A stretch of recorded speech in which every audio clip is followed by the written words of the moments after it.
good afternoon, good evening, wherever you are, whenever you tune in. I'm your local shaman, Lady Lighthouse, and welcome to the Light Network. No, no intro or no, we're getting started, no, whatever. I am just coming on, coming on today. Oh my gosh, okay. I suddenly feel really emotional. So I've been reading this book which was gifted to me on my birthday by Kesla, one of my lovely members here, community members here in the Light Network, and it's called "Saved by the Light" by Dannion. Well, it's the story of Dannion Brinkley, and I'm just reading like a couple chapters at a time, taking notes, and then coming on and talking about it. And so I read the chapters 3 through 5, guys. And it's so funny because if you miss the first, like me talking about the first part, it's like very high level. The person that this book is about is someone who got struck by lightning. I believe they got struck by lightning twice, but we're only in the first part. They got struck by lightning, had a near death experience, and it's kind of sharing what they experienced and everything like that. And so the number 13 has been coming to me a lot recently where um, hold on, I was clearing something. Okay. The number 13 has been coming to me a lot recently, and I see it. I mean, I'm very big into numerology, but I see it as um, it's come to me in my power symbol of love, where it's like I have the 12-point star, but the middle one is symbolizing the 13. Um, it was popping up yesterday for me in several instances. It came up in this book a couple times.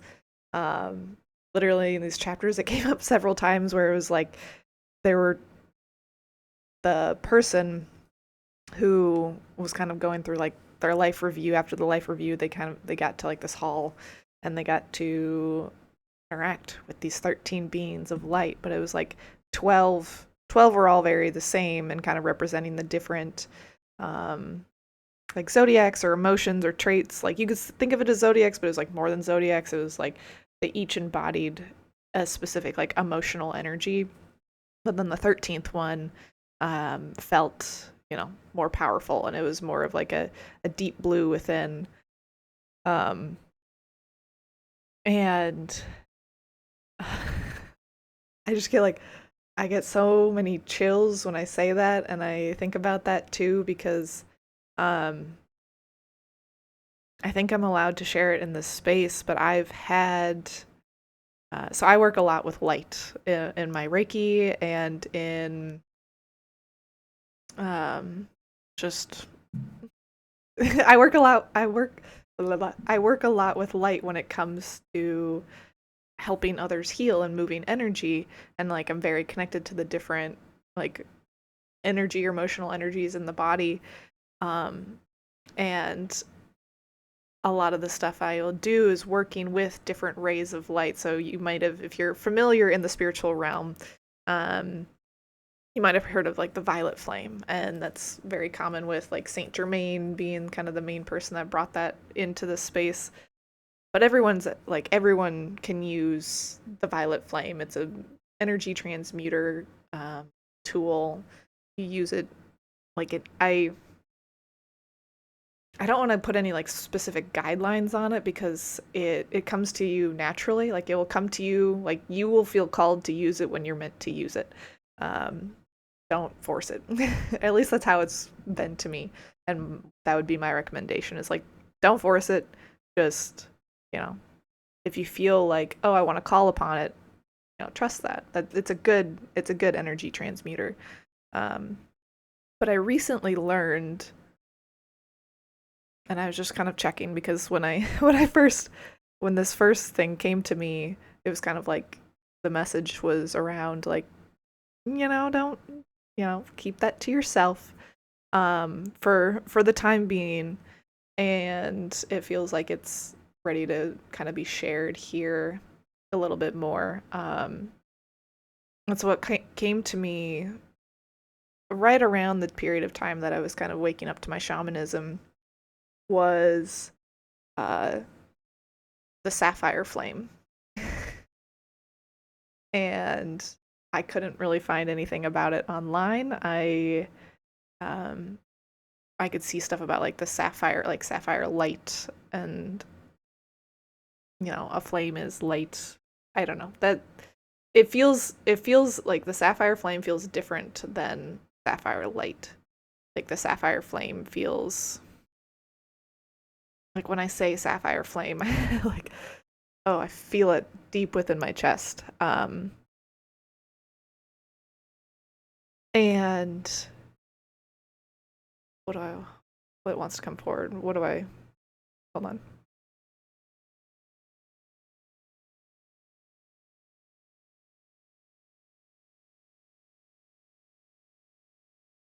No, I'll keep kind of going there where it's like the sapphire flame has come to me. Um it's shared its specific uses, and I guess the reason I'm being so hesitant about sharing too much about it is because it's a very powerful flame. Um and kind of the message I've received around it is like if the person is like the person that is receiving that flame is not open to it or not in the right headspace for it, it can cause more harm than good. And so that's why it's like there's some caution of sharing too much about it. But I've been shown um, I've been shown that it's a very powerful flame when it comes to like mental health. And there's a very hold on. And it was like, and there's a very, and the reason I pause is because I'm checking in to be like, guys, are you really wanting me to share this right now?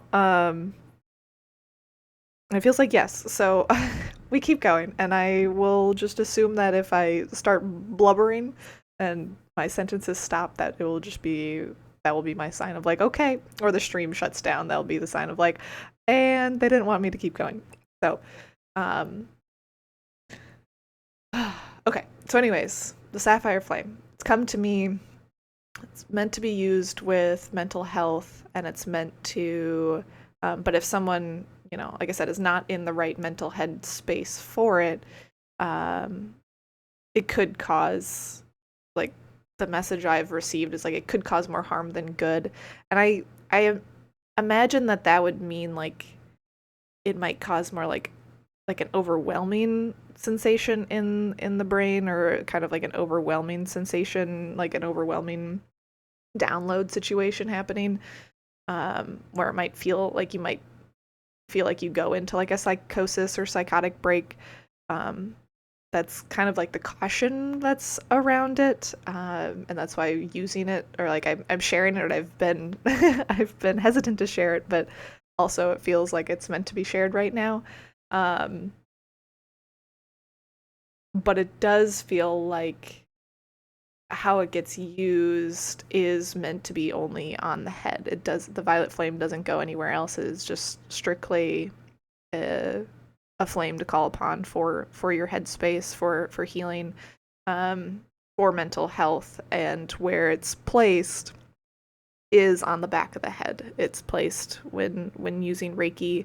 Um, it's placed on the back of the head, like right at the like I don't know, base of the skull, top of the neck. Um, and that, if you're not familiar, is kind of associated with the like mouth of God chakra. It's like an unknown one, or it's at least that's what I've I've learned it to be is the mouth of God chakra. Uh, teach their own. Maybe you've heard it said something else, but like an energy point right there at the base of your skull. Um, but that's where it gets used.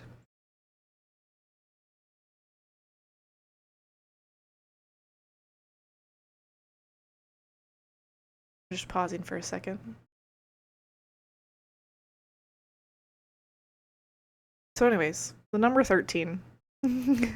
the 13th being the one that had a deeper blue within, and I feel that connection with the sapphire flame with that 13th being.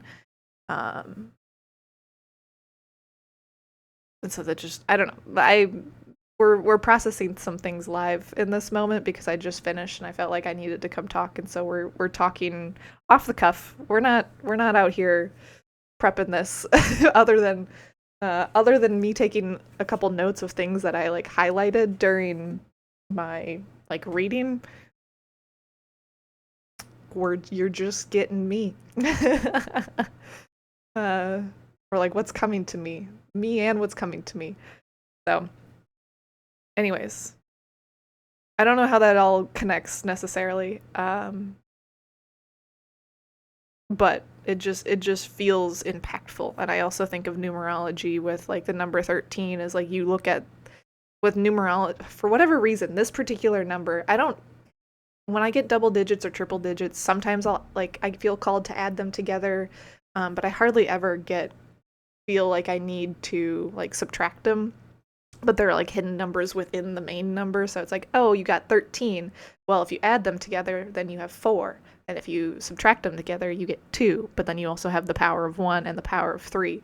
And so, but for this particular number is the one number that I've come across where I feel like it is important to like separate each of those out or like highlight each of those numbers. So the number 13 is not only the power of 13, it's the power of 1, 2, 3, and 4. So if you're into numerology, check out all those different things because it's, you know, such a powerful number, and start to maybe look for uh 13s in your life because it's just such a powerful, like it just feels like a very divinely guided number. Um, and learning that they're like the 13 beings of light and like associating with the energies. I've like heard or I've seen inklings of that too, like come across my way. And I was like, yeah, yeah, I feel it. I feel it. uh, and I just kind of like reflect with myself where I'm like, oh, I am so, yeah, I'm like, one of the things I love about movement and music and sound is being able to connect to all of the different energies or emotional energies. And it's just like you can personify them and you can have your different energies within you, but I think you're also connecting when you connect to the different emotional energies within you, you're also connecting to these 13 beings of light. Um, because neither like nothing none of them is like good or bad. They just are.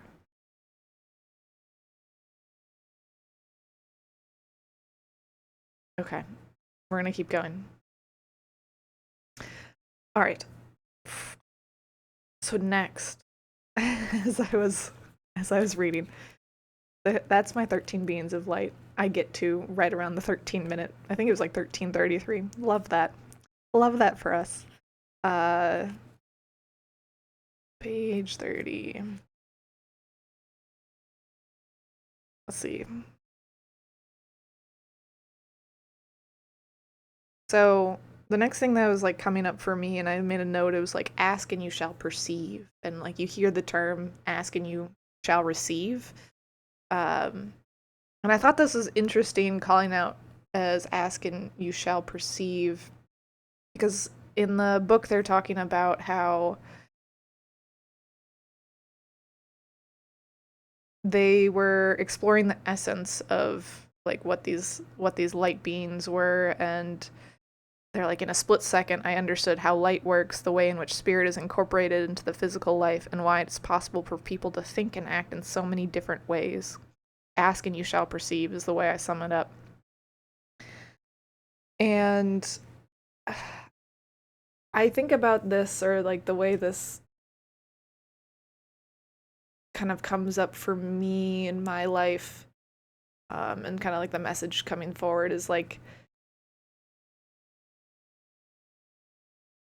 this is why curiosity or having a curious mind is so important for healing and growing and finding love, because asking the question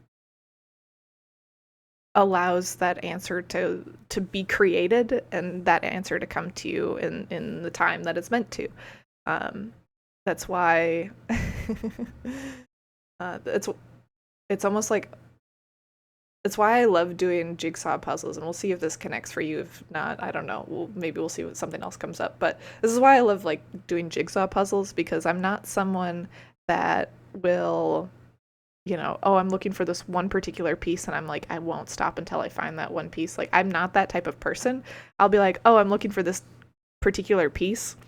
But if I do a quick glance and I don't see it right away, I just start looking for other ones. It's like I don't stay hung up on the question. And I think that's the important part with the ask and you shall perceive is like you don't, or you ask and you shall receive is like don't stay hung up on the question. Like get curious and then like let it go.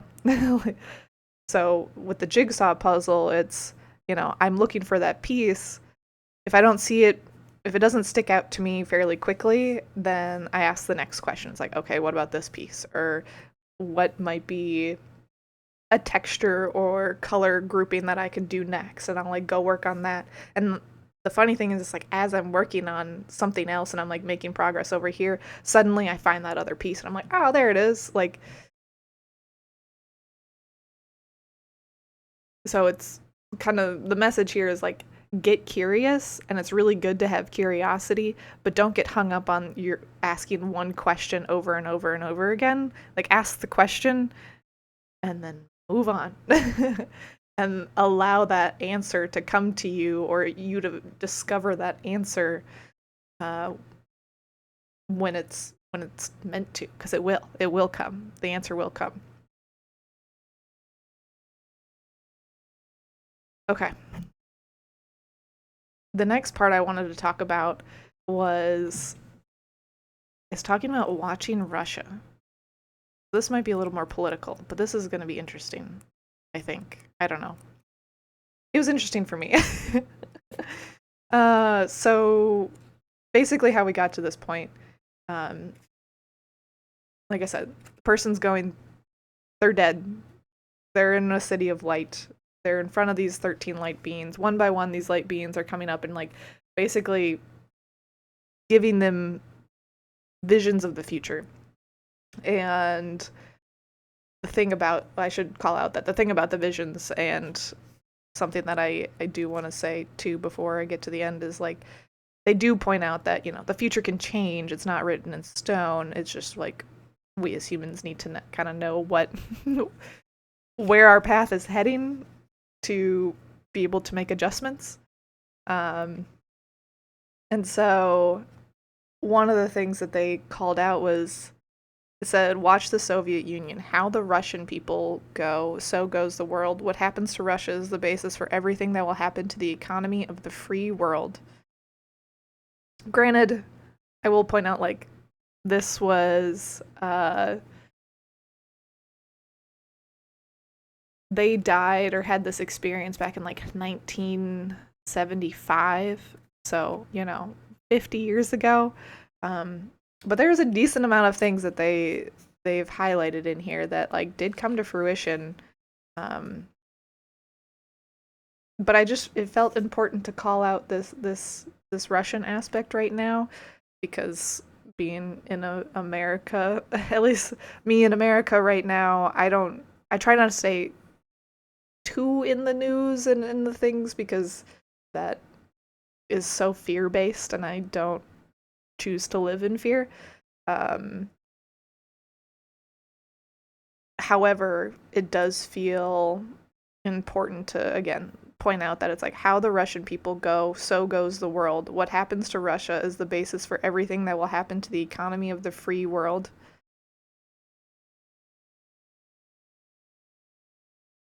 I don't know.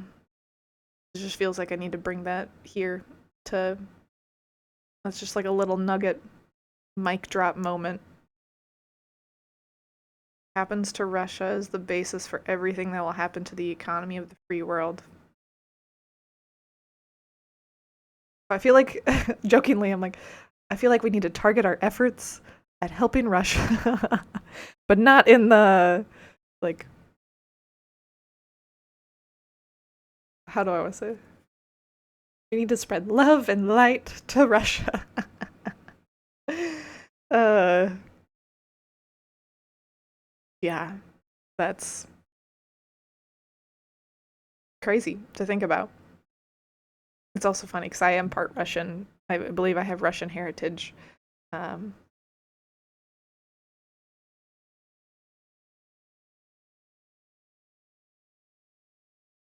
mm,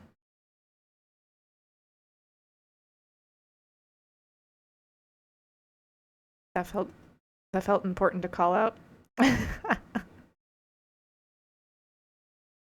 And I'm just like feeling all sorts of tingles. It's like I said that, and then all of a sudden it was like a light bulb of like, yes, my love.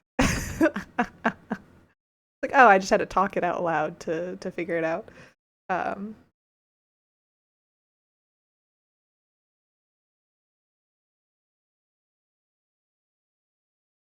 how the Russian people go, so goes the world. What happens to Russia is the basis for everything that will happen to the economy of the free world. Well, if that's true, and if we're using me as an example, and not necessarily Russia, the country, but me being a Russian person or partially Russian, or very partially Russian, um, let me tell you. Well, I mean, if that's the case, and we're using my story, well, my story is like I've lived many lives, and I went through lots of pain and suffering, but I overcame it, and I healed it, and I faced it, and I learned, and I grew,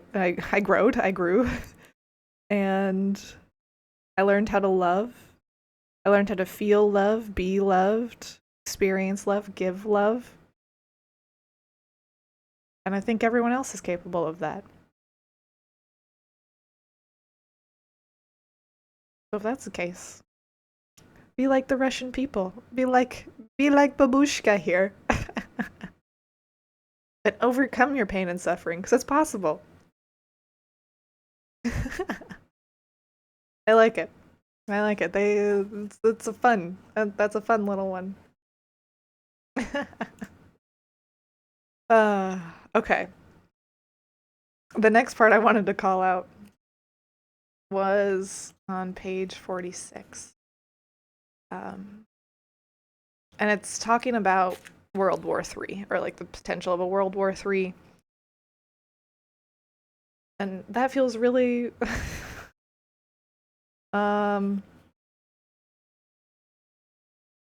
well, I don't know. I mean, I've heard inklings where people feel like that's happening right now or in the midst, and or everyone's just like there's been a lot of, even as I've been growing up, everyone's been really afraid of a World War III, which fair. Fair. Uh but the thing that they call out in the book, and I highlighted this section, and this is like a message from one of the beings of light, where it's like the fear these people are feeling is an unnecessary one, but it is a fear so great that humans will give up all freedoms in the name of safety. And I just want to let that sink in for a second.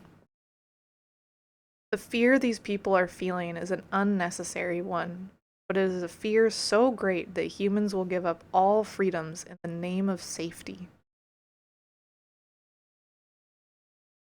I don't know about you.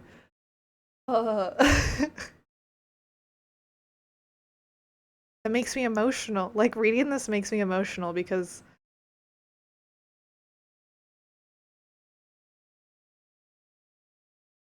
I can feel the fear, I can feel the sadness, and also I'm like the like warrior mother type of energy in me wants to be like,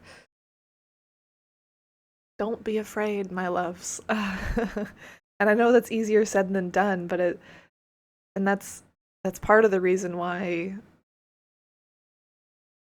I started Lady Lighthouse. That's part of the reason I've gone on my journey. That's part of the reason why I'm putting myself out there to share my stories and to help others with the resources that I've what I've learned and discovered too in my own journey, because it's like there's so much fear in the world. And how do I want to put this? I want to say that we have the power, you have the power as a human, as an individual, as a person, you have the power to change your state of being, to change your state of mind, to reclaim your power, to reclaim your joy, to not live in fear. Um, yes, there are things that can occur that will bring up the emotion of fear. Fear is a natural response. We can't eliminate feeling fear ever, just like we can't eliminate ever feeling pain. Like pain, you're gonna feel pain in your life. But you get to choose whether you're going to allow that to cause you to suffer. And so, because pain is anything, like pain can happen to anyone. Pain will happen. Like you stub your toe, you're going to be in some amount of pain. But you get to choose whether or not you're going to remain in a victim state and live from a state of suffering, from a state of fear, from a state of survival. Um, but I will say, living in a state of survival, living in a state of fear, constant fear, is I want to be sensitive to the fact that I know that there are places in the world that um, their reality is much more tumultuous than mine. So I do acknowledge that. Um, but if you're living in a country uh, like the United States or a more developed country where, you know, wars aren't being fought like on your doorstep, then it becomes more about hold on. I'm feeling if I want to go that route or if I'm wanting to.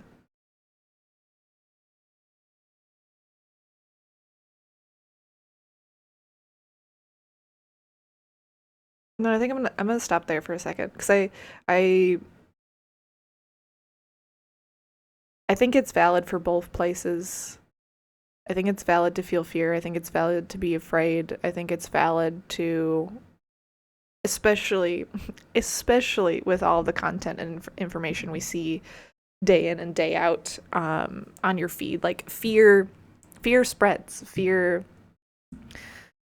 Uh, Fear ignites an emotion with it, like a strong emotion in you, and it causes you to go in a survival state, a fight, flight, freeze, fawn state. And so it activates your nervous system.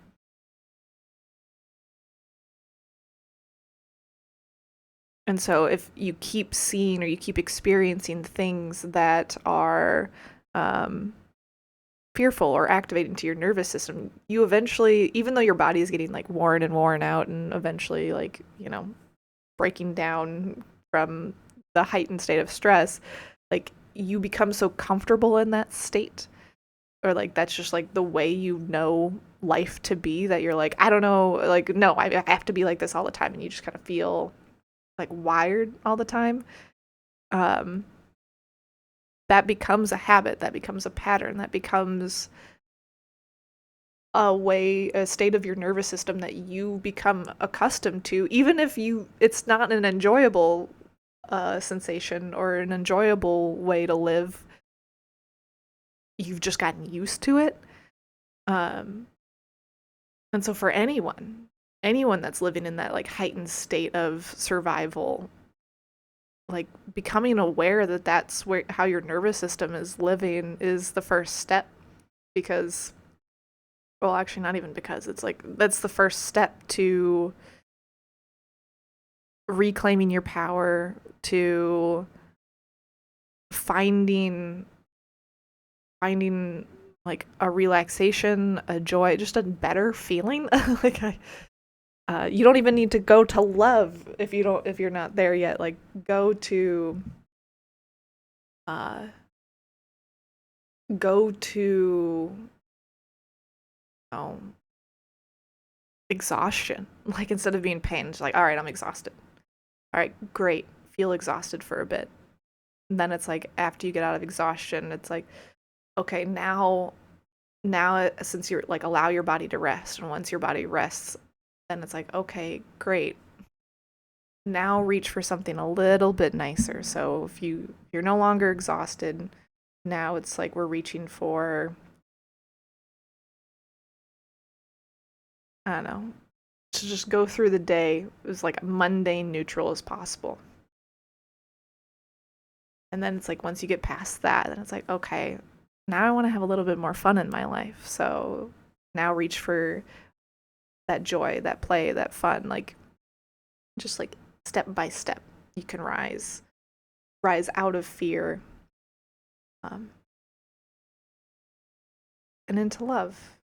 And the other thing I'll put here, before I kind of go to that question, is our minds. I love this. I Our minds are so cool. But one of the things I've learned through my different like trainings and certificate programs and schooling and everything else is like our minds are cool as shit. And you're it's like your biggest competitor and your biggest the biggest battle you will face is going to be the one with your mind, to be honest. And recognizing that your mind has different parts, and also the fact that it's malleable because we have gray matter and you can rewire your brain.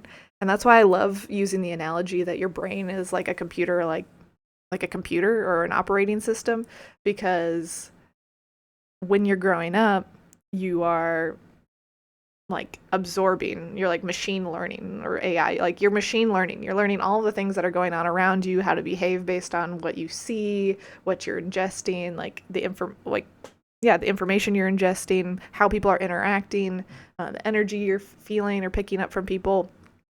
Um, and so you are in essence a bit of a product from all of these different things.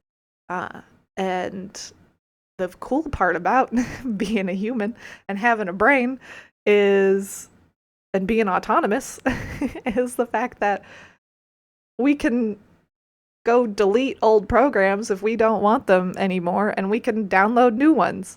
And so it's like, delete the fear file and download the joy file. Like, I know that's a very like basic, or like a very, I guess, dumbed down version of how computers work, but that's our brains are very similar to that, where you can download new information, you can let go of new information, you can like, clear, cancel, delete old information, be like, no, I'm good, I don't need to get that, like store that information. um our brains are so cool.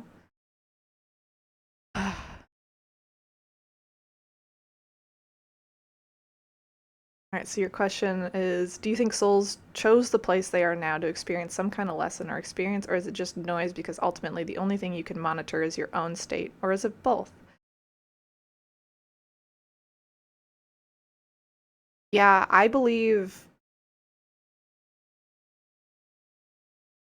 that our souls, whenever we come to Earth, that we chose when to incarnate, and that we, like, there are certain lessons that we signed up to learn, and then there's other ones that just kind of happen along the way, but like that there are certain milestones that we will hit, or that we came here with the intention of learning. um but I very much believe that we came at the specific time in the specific way, uh, to co-create, to learn, to co-create, and co-create with source, our master computer. I guess we're sticking with the computer analogy right now. But, or like that said, you are only responsible for you and you alone. Yes, we are all connected, and that's kind of where I go with like the boundary book situation, is like we're all connected, but we're also, I like my little triangle. I like my little, I don't think I have my drawing in front of me, but if you think of like your survival self, or your survival mind slash your ego mind, your higher self slash like your internal like spirit, and then source, like that's your holy trinity. Or, like that's how I view the holy trinity. They all mean the same thing: higher self, ego self, source, Father, Son, Holy Spirit, whatever. They all represent the same type of thing, or the same concept. I just like using ego self, higher self, source. And so we all have a connection to source, but we also have two parts that are our own, And while we're all connected to this like source blob, we are all individuals, and we can decide, who can come in from the source blob to us, or like what energy can come in from the source point to us. That might be getting a little more big brain, or like a little more like floaty conversation than I was going for, but I don't know. We'll drop that in. If it resonates, great. If it doesn't, we keep going. All right. But this all does like tie in really nicely, because the other thing that I wrote down was how we all came to Earth to co-create. And then use the word God. I don't particularly like using the word God. And that probably has more to do with my own like religious upbringing of like who the word God represented. I like source. I like spirit. Just because it feels more homey. Feels more chill to me, whereas God feels like, I feel like God was put on like a pedestal as a masculine figure for me growing up, and I'm like, no. Source, again, this is my own speaking, my own journey and what I've come to learn. So use your own discernment, and if it works for you, great. If it doesn't, that's okay. But what I've come to know source to be is both the masculine and feminine. It is a father and a mother. It is, the yin and the yang. It is all, both and. And it's both fascinating to think about and funny to think about, and also can be discouraging to think about at times, to think like, oh, we are a part of source and we came to Earth to co-create, but we are like a giant computer. Like, we're helping a giant computer. We are a part of a giant computer that is just ever expanding and learning and growing by creating like little snippets of ourself, in different versions, and just seeing what happens, Yeah.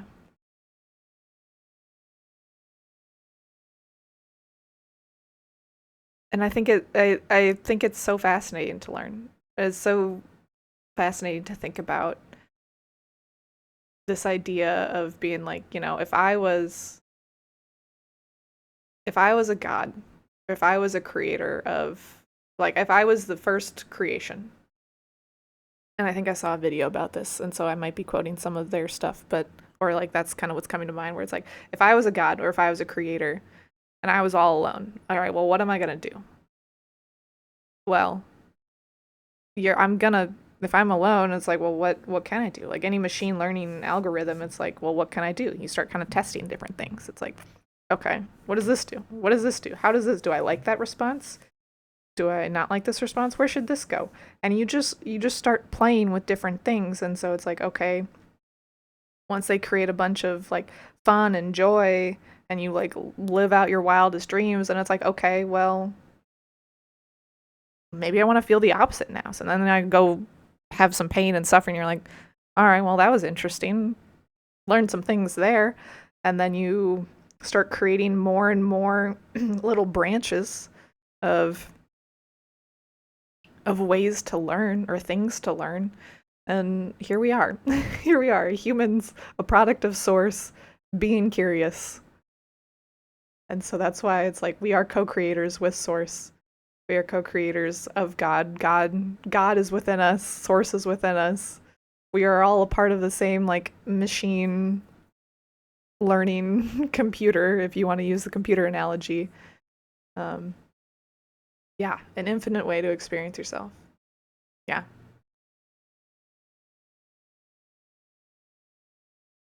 So freaking cool.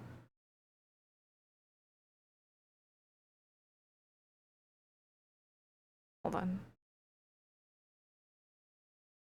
All right. I think the last thing that I came on here, yeah, the last thing I came on here to talk about for right now, and then I'll probably go eat some lunch and then come back and return to my normally scheduled programming, um, was like spiritualistic capitalism, like that concept, and changing.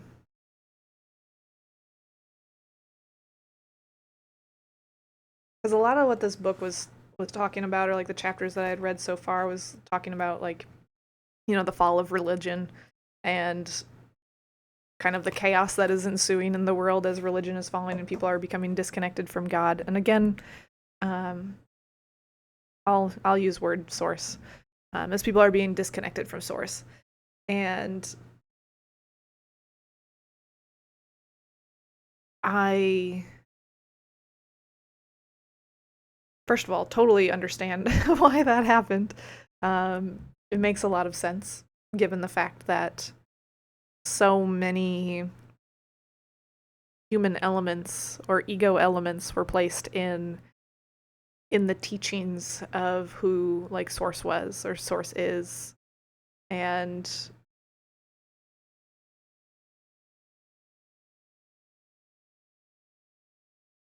I think that goes a little bit back to the fear.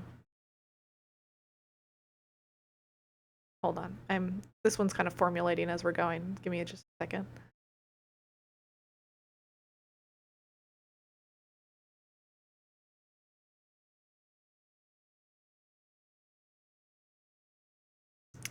The message that feels important to get across about spiritualistic capitalism is the fact that you don't need a religion to treat others kindly. You don't need a religion to believe in love. You don't need a religion to share similar values with one another and choose what kind of values you want to live your life by. Um, Religion has been decent for building communities, and then the spiritual world has unfortunately had some bad players that have done some bad things that have given it a bad rap. Um, and I'm talking about cults there, just to name it and bring it to light. But the thing is, like, just because someone is wanting to spread love or wanting to spread kindness or compassion to one another does not automatically mean they are in a cult or trying to start a cult. Um, it is true that people that are in pain and in suffering and looking for help are often, vulnerable, and are unfortunately taken advantage of by people that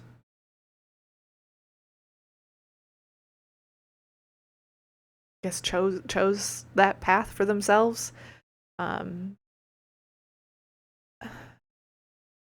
And so the skepticism is valid. The skepticism is right, is valid. It makes a lot of sense. That's your brain's way of protecting you, protecting your body. Um, and it's okay. Like, it's okay if you're skeptical. The invitation there when it comes to exploring different things, exploring different teachings is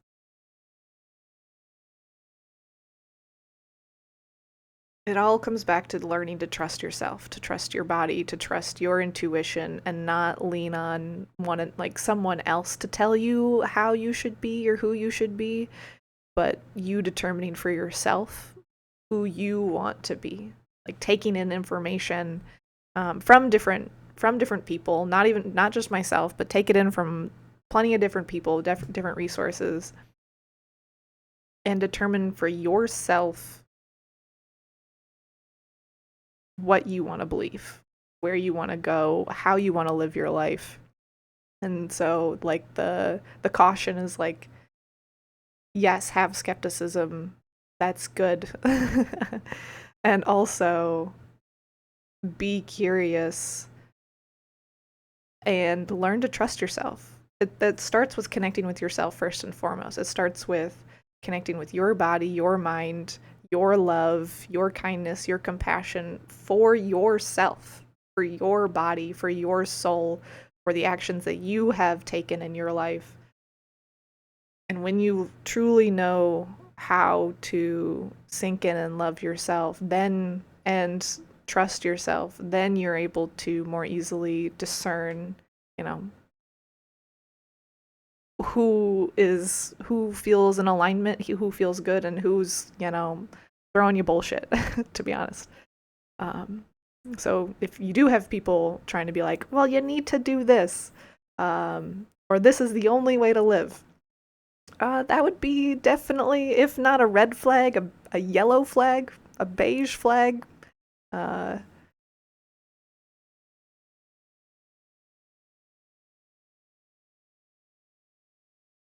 yeah, I definitely believe in empowering others. I definitely believe in lifting each other up and encouraging you to trust yourself. Learning to trust yourself, learning to think into your own intuition, into your own connection to source and your own connection to love.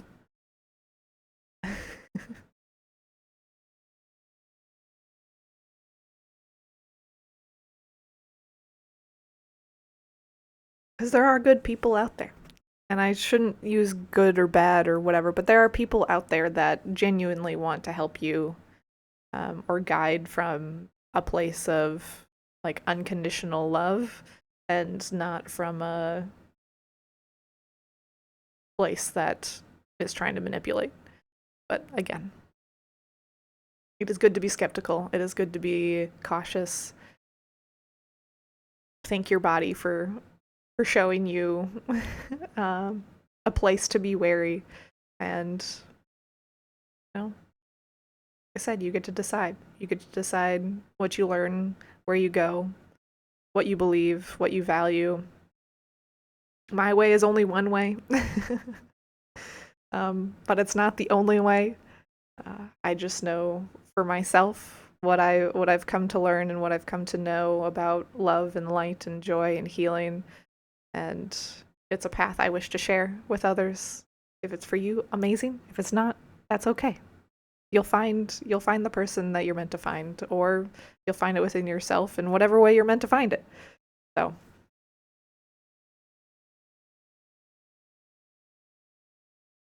I don't know. All I have to say is I love you all. And this book is really interesting. I've been really enjoying it. Um, yeah, it's been really good. It's been really good. I like these little mini podcast moments. That said, let me see if I have anything else to say.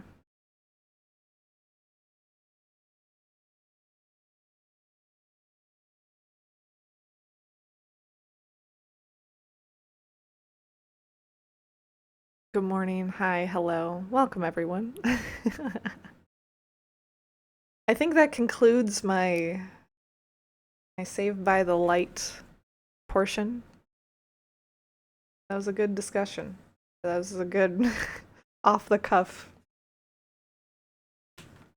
podcasty, talk showy teaching, I guess.